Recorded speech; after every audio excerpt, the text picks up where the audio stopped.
Hi, friend. Hello. I'm gonna be more casual.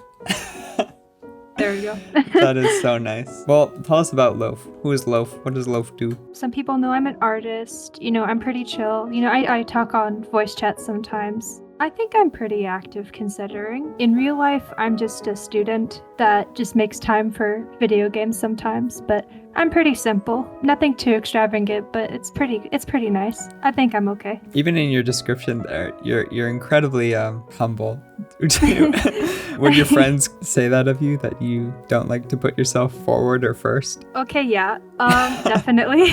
I always put others first because I like making people happy. I'm not one to brag or anything. And some people are like, oh my gosh, Loaf, please brag. Come on, boast or something. I feel like my friends would say, I'm pretty chill, helpful, and nice considering. Sometimes I can be a bully, but it's not real.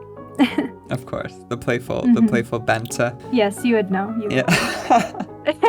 Now, to the range of your comfort, could you speak to a time, either recently or in the past, that you felt like you were kind of at an all-time low? Oh, okay. I'm trying not to make it smaller than it is. There was a time where I did lose a large amount of people in my life, like high school people, drama. And for someone like me that doesn't like to choose sides, people sometimes get mad at that. And so they're like, oh, just choose a side. Oh, pick me. And then I'm like, you know what? If y'all are going to make me choose, then I'd rather not. And I took a step back, and ever since then, never really came back to those people. I can say pretty confidently until I started going into online friendships and stuff. And not even as a joke, I had no friends. Zero. Squat. Nada. And I don't want a pity party or anything. I hate it when people are, oh, I'm so sorry. But it's just a thing that happens. Life happens. And whether you're the good guy or bad guy, everybody goes through stuff that's negative. Feeling so alone was the hardest thing. Because that happened pre-COVID, I'm kind of used to being by myself because of COVID, because, distancing and stuff. But especially at the time, and me being me, I blamed myself for everything. And that can lead down the road of self-doubt, insecurities, and self-hatred and stuff. And I did deal with that for a really long time. But recently, I did kind of get out of that. And I mean, it's still a work in progress. Especially with the pandemic, it's hard to make in-person friends anyway. But I have plenty of friends on here, so I feel like that's helped a lot. But yeah, just the feeling of loneliness, crushing loneliness, and feeling like people have abandoned you, that was pretty tough, I feel like. You kind of got out of that recently, or found a way to get out of that funk.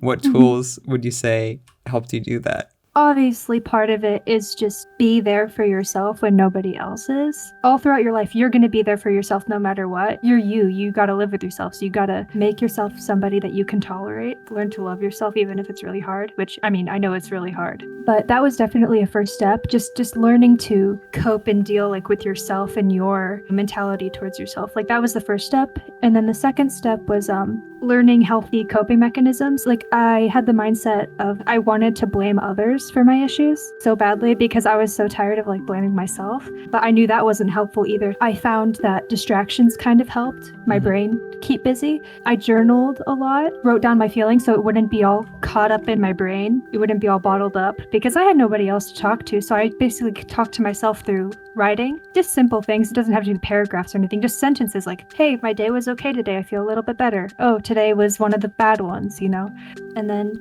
reaching out, I used to be kind of, I wouldn't say introverted, but I would never put myself out there. I would never start a conversation. It would always have to be the other person to message me first. I would never click the call button. I would never click the hang up button. I would never even really say hi, mainly because I was worried that I was gonna be annoying or I'd be too out there, or, whatever reasons my brain would want to come up with. I just practiced ask them to call, or hey, send that hi message, or ask them how their day was or something like that. And I feel like that helped me make more friendships than I would have. Otherwise, I would have just been by myself, not even trying to make friends after I lost the ones I did have. And I feel like that's really helped because, hey, I mean, here I am talking to you when past me wouldn't even try. And I've made so many friends on here, and I can truly say they're friends. They've been there. It's a process. It's not in one step easy, there you go. And it took me a while to really get there, and I'm still not there. But it's also different for everybody. I don't want to say what works for me will work for others.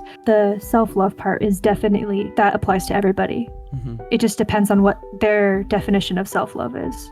And to kind of go off of what you're talking there, the self-love, I think what I most appreciate about you is how comfy you are with your interests and with sharing your interests and being proud of your interests.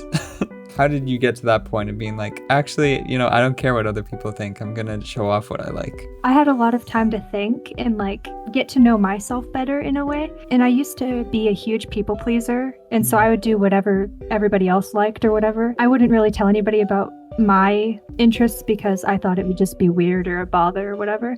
But once I actually realized that my interests make me happy, if it really makes me that happy, why would I have anybody else be negative towards what makes me happy, I guess? So if you find people that appreciate the things that you appreciate, or at least will listen, you find people that care, and then you find people that don't. I share my interests and stuff because, there's always going to be at least one person that likes what you like, or at least wants to hear what you got to say. And once you find that one person, you'll find it a lot easier to be more open about that kind of thing. Like anything, it's a process. But now I feel like I can share my interests no matter what, whether or not others agree or like those same things. I still enjoy it. So it makes me happy. Whatever makes you happy is valid, I think. So if it makes you happy, just stick with that. It doesn't matter what others think, because you're just going to find yourself miserable if you keep worrying about it.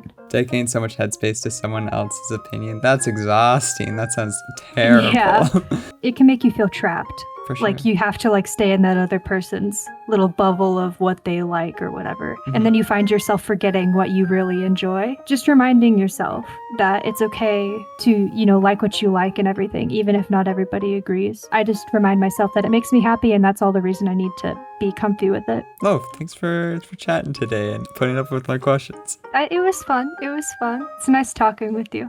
Always, always, always. Appreciate having you a part of a community. Definitely makes a difference, big or small. The moments that you bring and provide and share with us are so, so valuable and so, so appreciated.